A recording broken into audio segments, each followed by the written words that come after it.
महाराष्ट्र राज्याचे अन्न व औषध प्रशासन मंत्री नरहरी झिरवळ यांच्या मंत्रालयातील कार्यालयामध्ये लाचखोरीचा व्हिडिओ काल समोर आलेला होता आणि हे स्टिंग ऑपरेशन ज्यांनी केलेलं होतं, ज्यांच्या मेडिकलची स्टे ऑर्डर करण्यासाठी 50,000ची लाच मागितली जात होती, ते निर्मल शर्मा माझ्यासोबत आहेत. त्यांनी स्वतः हा व्हिडिओ रेकॉर्ड केलेला होता, ज्यामध्ये झिरवळांचे पीए रामदास गाडे आणि त्यांच्या कार्यालयात काम करणारे जे लिपिक आहेत किंवा जे क्लर्क आहेत ढेरिंगे, ते सुद्धा लाच मागताना पाहायला मिळत होते.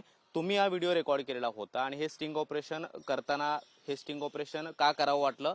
कधीपासून तुम्ही मंत्रालयामध्ये जात होता सातत्यानं पाठपुराव्यासाठी आणि हा व्हिडिओ कधीचा आहे? कधी तुम्ही हा व्हिडिओ रेकॉर्ड केलेला होता? मी 7 तारखेपासून मंत्रालयामध्ये जातोय. पहिल्यांदा मी गेलो 7 तारखेला. त्यानंतर माझी हिअरिंग होती 13 तारखेला. मी परत 13 तारखेला गेलो. 13 तारखेला गेल्यानंतर मला पैशाची मागणी केलेली. सरळ सरळ राजू ढेरिंगेने मला सांगितलं की तुम्हाला स्टे ऑर्डर पाहिजेत, 1,10,000 द्यावं लागेल. मी म्हटलं की एवढे पैसे माझ्याकडे शक्य नाहीये काही. तर ते म्हटलं की नाही, एवढं नाही, हे एवढं तुम्हाला द्यावं लागेल. त्यानंतर काही दिवसानंतर मी त्यांना सांगितलं की मला मंत्री कधी येतात हे सांगा. तर मला हे असं समजलं की मंत्री महोदय जे आहेत ते बुधवारी येणार आहेत 21 तारखेला. मी 20 तारखेला पण गेलेलो तिथं. समजलं की 20 तारखे होऊ शकतं ते येणार आहे मंगळवारी, पण त्या दिवशी ते आले नव्हते. 21 तारखेला ते आले. आल्यानंतर मी फाईल घेऊन डॉक्टर आपले जे रामदास गाडे आहेत ह्यांच्याकडे म्हणजे आतमध्ये कॅबिनमध्ये घेऊन गेले. तिथं मला डॉक्टर गाडेने हेच म्हटलं की बाबा तुमच्यावर जे आहेत ते खूप चर्चा झालेली आहे. कारण की माझ्यासाठी फोन पण आलेले त्यांना काही की कोणाचे फोन आले? म्हणजे आम्ही स्टिंग ऑपरेशन मध्ये सुद्धा त्या पाहिले व्हिडिओमध्ये की बालाजी तुझी खूप चर्चा झालेली आहे, मॅडमचाही फोन आला, सरांशीही बोलणं झालं, बरेच फोन आले. आता चर्चा थांबव. हे फोन कोणाकरवी गेलेले होते त्यांना आणि कुठल्या फोन बद्दल रामदास गाडे बोलत होते? ते आमचे जे आहेत लोकल MLA त्यांच्याकडून आलेलं. आमदार सना मलिक खान. सना मलिक मॅडम त्यांचा फोन आलेला. सना मॅडमने फोन केलेला. तुम्ही भेटला होता आमदारांना तुमच्यासाठी? हा, मी माझ्यासाठी स्वतः सना मॅडम कडून 2-3 वेळा भेटलो. सना मॅडमने प्रत्येक वेळा त्यांना फोन केला की साहेब पहिल्यांदा मॅडमने गाडे साहेबांना फोन केला. गाडे साहेबांना पाठवलं, अर्ज वगैरे दिलं. माझं जे होतं अपील हिअरिंगचा तो त्यांना पाठवला. त्यानंतर मी परत तिथं स्वतः गेलो. तरी पण मला पैशाची मागणी केली. तर ही गोष्ट मी मॅडमला पण सांगितलं की मॅडम असं असं आहेत. तर मॅडमने हा प्रकरण मंत्रीच्या कानात टाकलेलं होतं, समोर फोन केलेला. त्यानंतर मला मॅडमने सांगितलं की एक काम करा, तुम्ही जावा तिकडं, ते जे पण आहे तुमचं स्टे ते देणार आहे. मी तिकडं गेलो, पण कसं ना की सारखा जाऊन मी पण वैतागलो.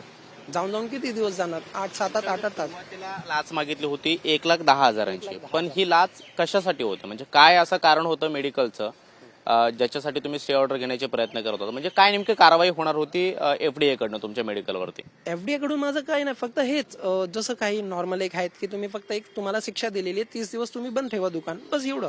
आणखी काय नाही. काही ना, माझं काय कॅन्सलेशन नव्हतं किंवा मी काही चुकीची औषधं किंवा काही माणूस मारला असं काही नव्हतं. फक्त ठीक आहे, माझ्याकडे एक ड्रॉप भेटलेलं जे बाहेर होतं, ते मला कस्टमरला द्यायचं होतं म्हणून हे मी ठेवलेलं की ऑर्डर आला, माल आला, हे मी लगेच देणार कस्टमरला. हे होतं. थोडीफार साफसफाई नव्हती. रोडवर दुकान आहेत, माती उडणार आहे, हे सगळ्यांना माहिती आहे.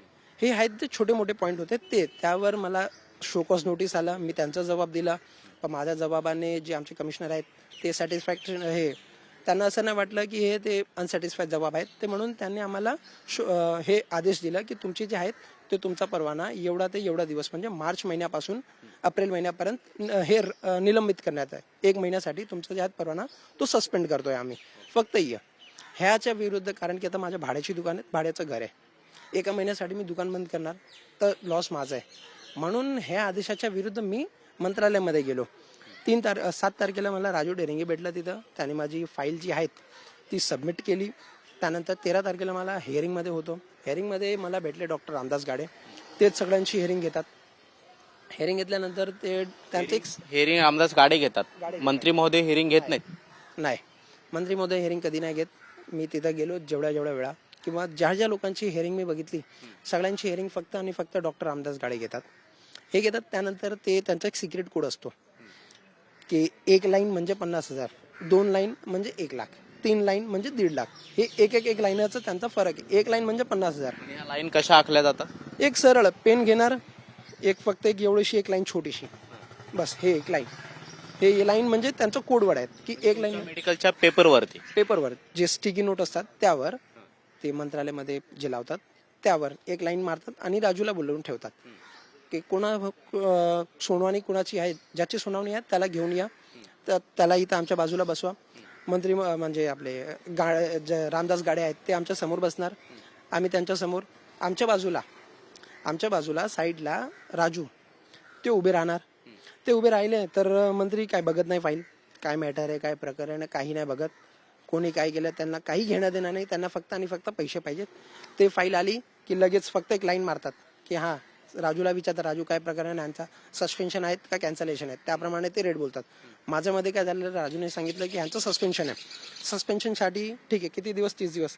2 लाईन मारल्या, छोटेसे लाईन, म्हणजे लाईन मारले, 1 लाईन आणि 2 लाईन म्हणून 1 लाख. राजूने काय सांगितलं की ठीक आहे, हे ह्यांना घेऊन जावा आणि जे काही पण आहेत ह्यांचं बघून घे. राजूने मला सांगितलं की बाबा तुमचा एवढ्या दिवसाचा परवाना जे आहेत तो सस्पेन्शन आहे, तर तुम्हाला 1,10,000 एवढे रुपये जे आहेत ते मला द्यावं लागेल. हे तुम्हाला पहिल्या भेटीत सांगितलं होतं. पहिल्या भेटीत राजूने सांगितलेलं. त्यानंतर मी काही ट्राय केलं की बाबा एवढे माझ्याकडून शक्य नाहीये, मी एवढे नाही देऊ शकत, काही ना काही ट्राय करावं लागेल. तर मी इथं तिथं हातापाय मारले, ट्राय केलं, रिक्वेस्ट केली, ज्यांना रिक्वेस्ट करायची होती त्यांना रिक्वेस्ट केली, ट्राय केलं. जे काही पण पॉलिटिकल होते त्यांना मी त्यांच्याशी भेटलो, त्यांना रिक्वेस्ट केली की एवढं शक्य नाही आहे, हे असं झालंय तसं झालंय, माझ्याशी शक्य नाही आहे, तर तुम्ही काही करू शकता का. तर त्याने मॅडमने फोन लावला, त्यांना सांगितलं. हे सगळे प्रयत्न झाल्यानंतर ज्या दिवशी तुम्ही तो व्हिडिओ रेकॉर्ड केलेला आहे त्यामध्ये स्वतः रामदास गाडे दिसत आहेत आणि तुम्ही त्यांना म्हणताय की 25,000 मध्ये माझं काम करून द्या, त्यावेळेला त्यांनी म्हटलं की 25,000 तर तलाठी सुद्धा घेत नाही आजकाल. तो नेमका संवाद काय होता, त्यांचं म्हणणं नेमकं काय होतं? त्यांचं म्हणणं असं होतं की माझ्यासाठी भरपूर फोन आलेले, त्यांना 4-5 फोन आलेले, तर ते हेच म्हणतात की बाबा तुझ्यासाठी जे आहेत ते सारखं फोन येतात ते. पण ह्या सगळ्या संवादानंतर, मागणीनंतर तुम्ही त्यांना पैसे दिलेले आहेत की नाही आहेत? मी दिलेले आहेत आता, कारण किती दिलेले? मी त्यांना 55,000 दिलेले आहेत. 55,000 हे सगळे पैसे कोणाच्या हातात दिले? राजूच्या मंत्रालयाच्या बाहेर गेटच्या इथं. हां, 2,000 त्याला ऑनलाईन माले आणि 53,000 जे आहेत ते त्याला मी कॅश दिलेले. आता दुसरं एक प्रकरण समोर आलं, रेहरिंगेंना लाच घेताना अटक झाली, एसीबीनं त्यांच्यावरती अटकेची कारवाई केली, सध्या ते न्यायालयीन कस्टडीमध्ये आहेत. रामदास गाडे यांच्यावरती सुद्धा दुसरे मेडिकलवाले आरोप करतायत, तुम्ही देखील आरोप करतायत. प्रत्येक केसमध्ये रामदास गाडेंची तेवढी इन्व्हॉल्वमेंट होती, म्हणजे इतरांच्या सगळ्या केसेस बघता आणि तुमच्या केसेस बघता? हो, प्रत्येकमध्ये डॉक्टर रामदास गाडेची आहेत डायरेक्टली, कारण की ते हिअरिंग घेतात आणि तेच सांगतात. राजू एक क्लर्क आहेत, क्लर्कची एवढी कॅपॅसिटी नाही की तो डायरेक्टली एवढे पैसे घेऊ शकतात. आणि राजूने पैसे घेतले तरी पण डॉक्टर रामदास गाडे काय डोळे झाकून लोकांच्या फाईल जे आहेत ते साईन करतात का, ते मंत्रीकडे घेऊन जातात? हा एक प्रश्न मला विचारायचा आहे की राजू पैसे घेतोय, स्वतःसाठी घेतोय, तर ते लोकांना राजू कसं स्टे ऑर्डर देऊ शकतो? स्टे ऑर्डर देण्याचं काम मंत्री महोदयांचं आहे, ते न बघतात. फक्त फाईल रेडी केली, पैसे आले आपल्याकडं, आपण काही अर्ज वगैरे न घेता. कुठलीच सुनावणी स्वतः मंत्री महोदय घेत नाहीत असं तुमचं म्हणणं आहे? हो, हे कारण की मी जेव्हा तिथं गेलेलो आहे, मी बघितलेलं आहे, त्या पूर्ण प्रकरणमध्ये कधी पण मंत्री महोदय दिसले नाही. आणि ज्या लोकांची सुनावणी घेतलेली त्या सगळ्यामध्ये फक्त आणि फक्त डॉक्टर रामदास गाडे दिसलेले. आता तुम्ही या सगळ्या प्रकरणामध्ये तुम्ही पैसे तर दिलेले आहेत, जी काय लाच म्हणतोय आपण ती दिलेली आहे, तुम्ही काय कारवाईची मागणी करताय? आणि दुसरा एक महत्त्वाचा प्रश्न होतो की मेडिकलमधल्या ज्या काही इरेग्युलरिटीज आहेत ज्याच्यावरून तुमच्यावरती जे काही स्टे ऑर्डर येते किंवा कारवाई केली जाते किंवा तुम्हाला ही स्थगिती घेण्यासाठी मंत्रालयात जावं लागतं, त्यावरून सुद्धा प्रश्न उपस्थित केले जात आहेत की लोक पैसे देत आहेत मात्र यांच्यावरती कारवाई होते का? तर तुमचं त्याच्यावरती काय म्हणणं आहे? माझा हाच म्हणणं आहे की डॉक्टर गाडेवर कारवाई झाली पाहिजेत, कारण की हे जे आहेत हे पूर्णपणे डॉक्टर गाडेच करतायत असं मला वाटतंय. ह्याच्या पाठीमागे आणि ह्यांच्यासोबत आणखी कोण आहेत हे मला माहीत नाही, पण मी जिथं जाऊन जे बघितले आणि माझ्यासारखे जे लोक तिथे आलेले, आणखी काही लोक होते जे तर तिथं बाहेर दरवाजाच्या इथून ओरडून सांगत होते की बाबा आतमध्ये तुम्ही नका जावा, हा जो माणूस बसलेला आहे हा एवढे पैसे मागतोय, तुमच्याकडे एवढे पैसे असेल तेव्हाच तुम्हाला स्टे ऑर्डर भेटेल, नाही तर तुम्हाला भेटणार नाही. म्हणजे मंत्रालयात अपीलासाठी गेलेल्या प्रत्येक मेडिकलवाल्याची हीच अवस्था आहे? प्रत्येक मेडिकलवाल्याची, पूर्ण महाराष्ट्रामध्ये, तुम्ही मुंबईमध्ये असू द्या, नंदुरबार असू द्या, उस्मानाबाद असू द्या किंवा पुणे असू द्या, तुम्ही कुठं पण असाल, तुम्हाला जर स्टे ऑर्डर घ्यायचा आहे तर तुम्हाला पैसे द्यावंच लागेल. एक सरळ त्यांचं फिक्स आहे की पैसे स्टे ऑर्डर आहेत तर 50,000 तुम्हाला द्यावंच लागेल, काहीही होऊ द्या.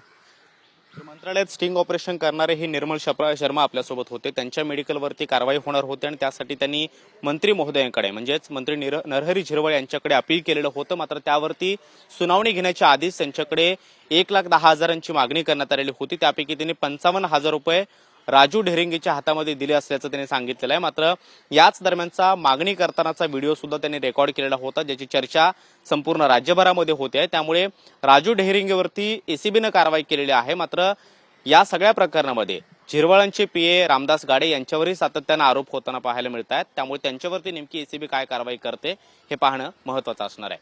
कॅमेरामन खंडू कसबे सोबत मी कृष्णा सोनारवाडकर, TV9 मराठी, मुंबई.